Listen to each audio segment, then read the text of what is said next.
communication from the Pleiadian Command for earthly liberation. The Messenger. Saturday, June 21, 2025.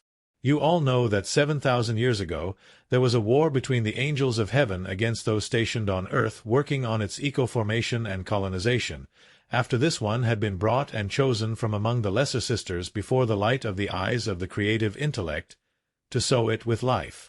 These angels were charged with the task of creating this life and supply station for the exploration of advancement in the infinite space.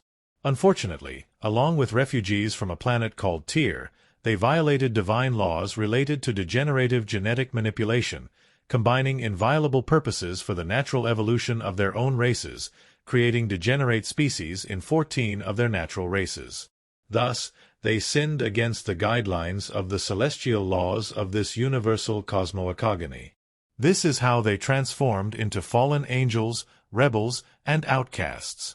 Now, these fallen angels, along with their nameless mentor, sought to create another kingdom independent of the divine kingdom, thus losing their dignities, worthy of deity.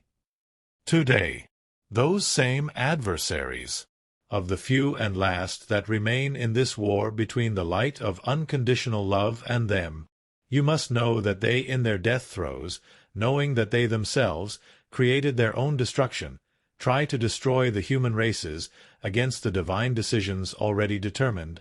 Therefore I tell you, humans, the true cause of the evil of all war is in wanting to exterminate the life of humanity on this earth. All those beings who so hate creating wars with lies and slander come from those fallen angels.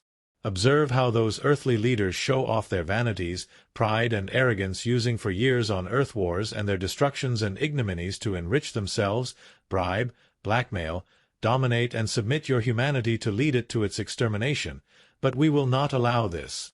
All the timelines and possible alternatives of destructive interdimensions through the Odin computer. They were eliminated. There will never be a third conflagration. The problem is not Iran, nor Russia, China, or the BRICS. The only problem is the satanic race with its false god that deceived the entire world, and mainly the naive people of Israel to commit genocides without exception. But you must know that he who calls to murder, he who calls for blood, will be the first to make his blood run. Evil has already made the decision to unconsciously destroy itself. For within the divine laws it establishes, every force, feeling, thought, or destructive action towards the created will turn against its emitter, fulfilling its destructive will. Evil in your world is already very close to disappearing, even disappearing into the oblivion of universal memory. With the love of always, the Messenger.